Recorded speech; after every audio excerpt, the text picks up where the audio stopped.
Now, welcome to a full book summary of Jonathan Swift's Gulliver's Travels. Let us get this started with right now. Now, one thing I want to disclaim about Jonathan Swift's Gulliver's Travels is that if you've actually been catching up with all four parts of my summaries of Gulliver's Travels, you can see how very detailed they are. That's how invested I am into this book. So, let us make this one of the greatest summaries of all time.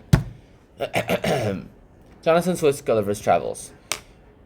Now, it's obviously about this guy named Gulliver. This picture here itself, according to the back of the Penguin Classics edition of this book, it's about detail from Gulliver exhibited to Brobdingnag Farmer by Richard Redgrave. So this is about part 2, and I will be going ahead and talking to you more about it. But first, I'm gonna have to talk about Gulliver as if he was a giant. Now, Gulliver himself is like a surgeon in most of these books. He's a surgeon for the sea, and he has lots of seafaring experience. He loves the sea, and he cannot stand to be away from it for a long time on these voyages.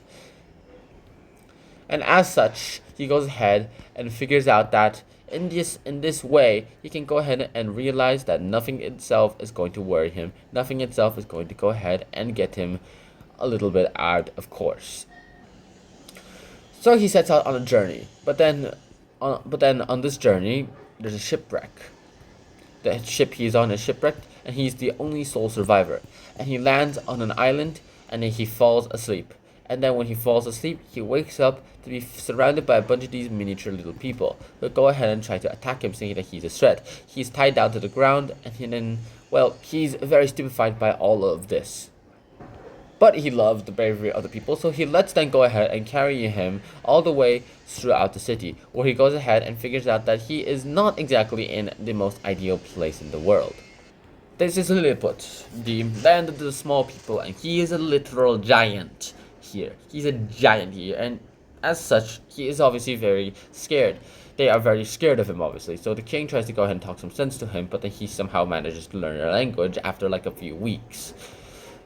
With that in mind, he's kept in a temple for now, mainly because that's the only building that can literally hold him.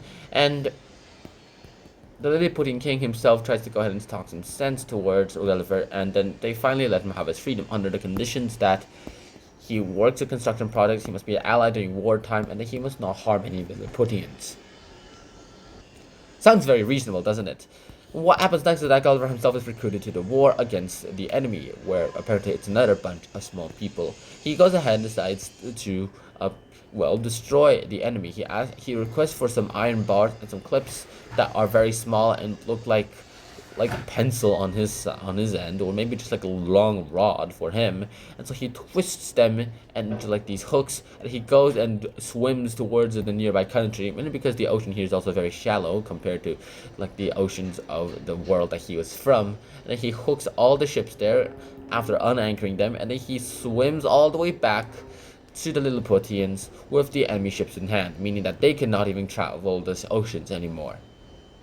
As such, Gulliver is celebrated. He's given the highest honor that a commoner can have among the Lilliputians, and then he finally wants to go ahead and try to go back home. He says the Lilliputians are great and all, but he wants to go back home, and eventually does return.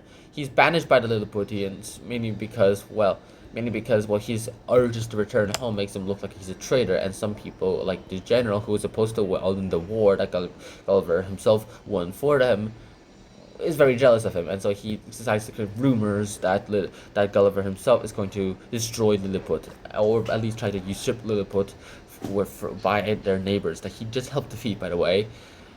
And with that, he is banished. He returns home, and then he comes back to England, where he decides that he does not want to go on another journey anymore.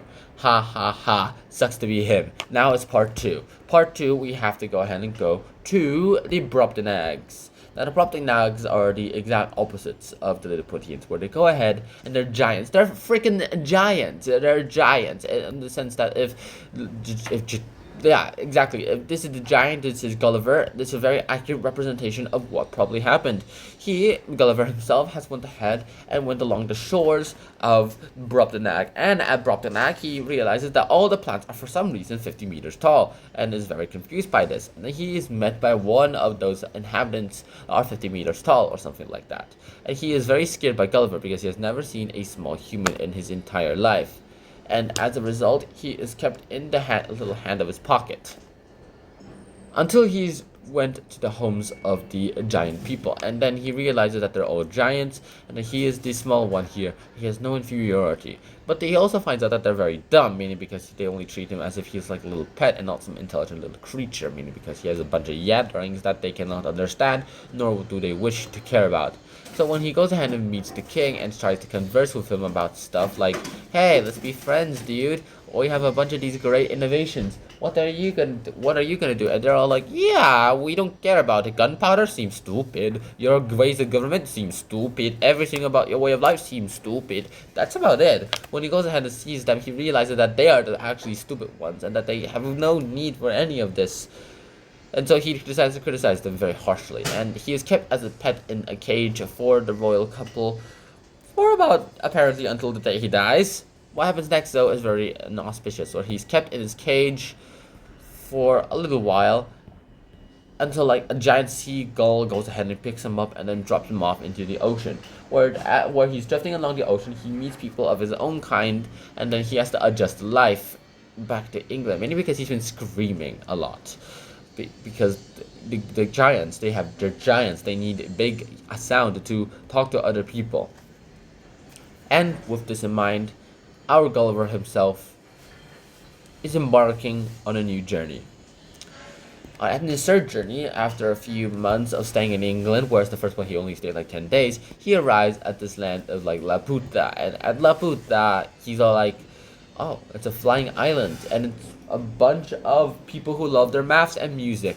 And because these people go ahead and only love maths and their music, they have no interest in literally anything else, and have so far not been able to go ahead and solve any problems that require practical knowledge within their communities. I should say kingdoms, actually, because the entire kingdom is suffering except the people who refuse to listen and try out the old ways before Laputans, well, became smart. Our Gulliver goes ahead and travels through these lands and then finds out everything that he can about them. When he goes ahead and talks about them, he goes and interacts with them, and everything such and such. With that, his travels here are mainly about learning about immortality. He learns about intelligence and how people go ahead and perceive intelligence as well too. He wishes to be immortal like the immortals on the land, but then he realizes that they are envious at people who can die, mainly because those people can go ahead and end their suffering, whereas they are stuck with this kind of life for eternity and eternity until the end of the world. At the age of 40, they start losing the ability to start having any feelings that are mutual towards anyone. At the age of 80, they go ahead and start to become cranky old men who are envious of the people who are dying at the age of 80, and repeat and repeat and repeat forever and ever. If two of these immortals go ahead and actually ever marry, well, after 80 years of marriage, apparently, they have to be annulled. I myself plan on having a permanent marriage and a permanent marriage for the rest of my life, because I do not personally am a big fan of divorces. Unless, like, it's terrible certain situations, but those are allowed. And, well, he eventually does return back to his land after having the craziness of the Laputans and the surrounding lands after learning all of this. But then, after he comes back, he only stays for another 5 months before he goes on a voyage towards the land of the Honims. Now, a little side note about the Honims, he did not intentionally decide to go there. Originally, he was only deciding to stay there for, like, several... He was originally supposed to go to India, but then he ended up going to the land of the Honims. With this in mind, we realized that he himself starts to act a little bit like the Honinims, who are horses, but very intelligent horses. Whereas in our society, the animals are the animal-like people, and we are the humans, we are the smart people. It's the entire reverse. Where here, the horses are the ones who are very, very smart, with very good brains, and the human-like creatures called the yahoos, who look more like gorillas than us, by the way, are, well, dumb and act like gorillas, but 10 times worse. And it is in this land at the Honinims that everything, everywhere else, just goes ahead and loses its appeal. Gulliver himself does not want to return to England anymore. He wants to stay with the Honinims for the rest of his life, because he sees them as intelligent beings that humans can no longer be compared to. Their outstanding morals of virtue, that's something that humans should aspire for. But he does not wish to be among humans to go and help aspire them into this great godhood or anything at all. And with that, Gulliver himself decides that this is going to be the home for the rest of his life. And he's assumed dead by the inhabitants of his home, by his native people. But the other Honinims find great offense in having one of the yahoos, that's what they call the human-like creatures in the book, in that part of the area, among them, and decides to banish him. And he's sad that he has to be banished. He is banished, and he goes on a journey to try to go back into a place that he can stay. That's not England. He is, well, struck by an arrow and avoids their darts. He is accidentally found by a bunch of male sailors who cannot understand why he acts like a horse, nor does he want to swim to shore instead of living with them. And then when he is forced to return to England, he does eventually return to England. He cannot live and stand to be next to other people of his own kind, mainly because all they remind him of are the big hairy yahoos of the Honinim lands. He does mention at the end of the book that there is a time and everything. There's a time and place for everything. That he wishes that none of these places will be conquered militarily, mainly because there is no benefit in conquering them at all. He particularly wants to go ahead and protect the Honinims specifically. But that's his own personal mantra, and I have nothing to do with that. I really hope you guys enjoyed this episode of Hunter Charm. I hope you guys enjoyed the full book summary of Jonathan Swift's Gulliver's Travels. And until next time, Shihana, peace. Bye bye.